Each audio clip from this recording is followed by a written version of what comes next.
Last time I had a question, a friend of mine was asking me a question about Amazon and Amazon, eBay, Etsy, which other websites sell things. I mean, there's a lot of websites where people can sell things, you know. And my friend was asking me, okay, Ulrich, do I really need to have a website, or do I just need to sell on Amazon or Etsy or eBay? I think there's other platform which I don't really use, but I'm just giving you examples. And it was like, oh, I know a lot of people make money online. I bought a course called Amazon FBA. It makes money, right? I've heard a lot of people say it makes money. I'll tell you the difference between Amazon and having your own website and having your own email list and running your own marketing and running your own business in the background. Okay, if you're selling products, right, my recommendation would be also make your products available on Amazon and on eBay, which is good. But eBay and Amazon should not only be your only platforms where you sell your product on. So those platforms should be like a distribution channel for yourself. For example, I'm just using my client website, for example. So just to make it quick and simple, let's take, for example, this is a website, right? You are selling a range of products. You can decide to make this product available in many shops or in many supermarkets, right? So you can decide to distribute your products across many shops and supermarket if you decide to do so. You can even contact other e-commerce brands, people who like to sell your products if they can put your products into the store. If they are selling like sort of like similar products or something that has to do with, with similar things, so they can also distribute. So you can see that distributing your products, that doesn't mean you have to put your product only on one place. So there's so many ways you can distribute your products and there's so many platforms. But at the same time, you should also make sure you have your own website design with your products, with everything you do, what you promise and what you deliver. Let's go and then I'll give you more details. But it doesn't stop me to still own my store in a specific location where all my products will be displayed. I'll be advertising my products on my store. But the thing is, when you have your products, for example, so I'll come back to the example of Amazon, just for you to understand. I'll only take Amazon as an example because they are similar, like Amazon, eBay, Etsy, they are sort of similar in terms of the business model, but they are not the same in terms of like revenue and business strategy, but they are the same in terms of like business model. When you put your product on Amazon or eBay, Amazon's does the advertisement for you. They push your product, right? Most of the time, all you need to do is you need to optimize on SEO. Sometimes you need to boost your product. So let's say you need to pay for ads. So you pay a little bit for your product to be on top, so that when people are searching for a specific item, that item they will see the product, right? So Amazon is doing all the heavy lifting, most of the heavy lifting, I should say, for you, which is advertisement, pushing your products on top so that people can see. But now there is a catch, right? Amazon takes a cut of your sale.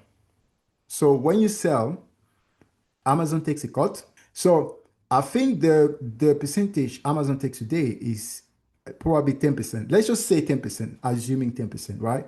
So you sell a product, let's say like £100, Amazon takes 10%, including transaction fee.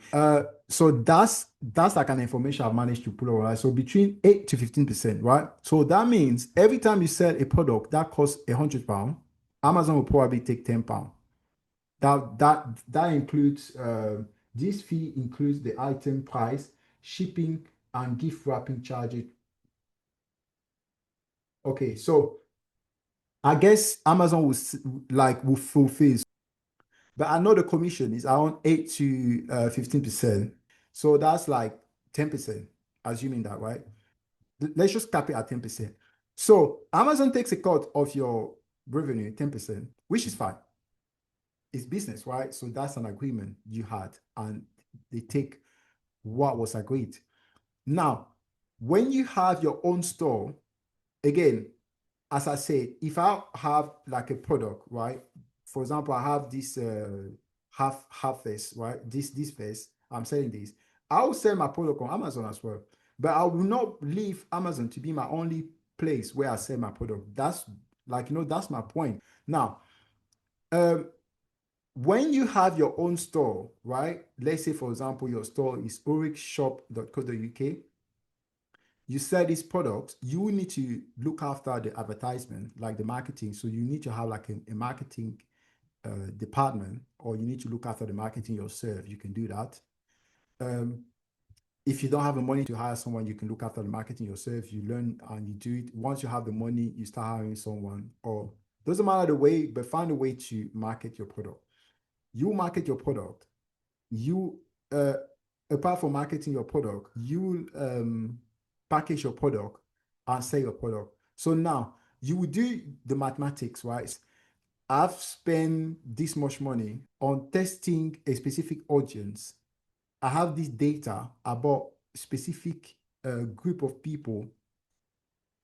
So I have like this sort of people are interested about my product.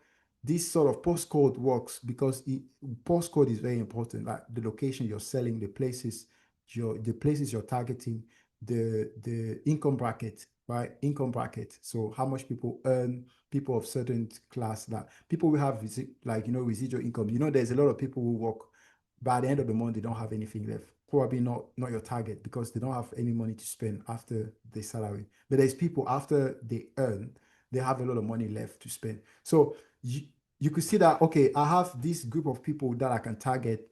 So these people potentially can buy my products. Okay, so you have all those data, and all those data are stored and they are yours.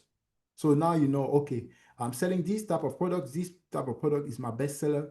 It works like this. Now you can refine and optimize your data. You can say, okay, before I sold like £100 product, I used to spend £10 on advertisement.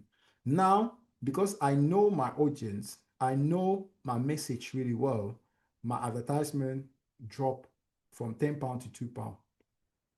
So you have the script, you have the technique of advertisement. That means your advertisement cost is going to drop significantly. So it probably drops from like £10 to £2. So now to sell every £100 product, you spend £2.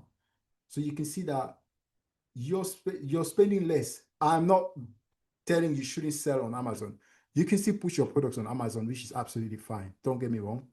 But you must have your own store. You must have your own marketing. You must push your product. So you will learn the ins and out of the business. Which products work best, how much you spend, behavior of your targeted audience, interest, you know, how you can lower your advertisement costs or your customer acquisition costs, because every customer has a cost, right? So there's a money you spend to acquire a customer.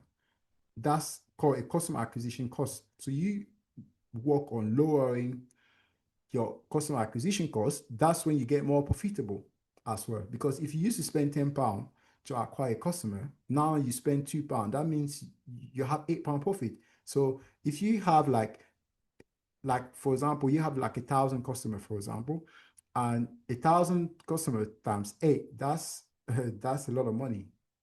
You do the maths, right? £8,000, that's a lot of money. So your customer acquisition cost drops down, you make more money. Now you have the script, and you can replicate that model across other platforms. Let's say that system works that way on Facebook. Now you decide to advertise on TikTok or on Instagram or on Pinterest, an example. And you can take those data and implement it on TikTok. Another thing you must realize is every platform has its best practice, and the customer behavior on each platform is good. For example, the way people behave on YouTube is different from the way people behave on Facebook, and is different from the way people behave on TikTok, Instagram. So the behavior is going to be different. But at least you have those data, you have the basis, you have a platform, you have a base to test on, and you can tell, okay, based on this behavior, based on this and that, I can tweak this, I can tweak that to make it work. Okay, that was my answer about shall I sell on Amazon or shall I not sell on Amazon? That was my answer for people we want to sell on Amazon or on eBay. I think eBay, they also take a commission. You need to find, like, you need to look into it, how much commission eBay takes again. But they do take commission. It's not free because eBay helps you to push your product so that people can see and buy your product. And as a result of that, there's a percentage eBay takes. I don't know how much percentage eBay takes, but there's a percentage.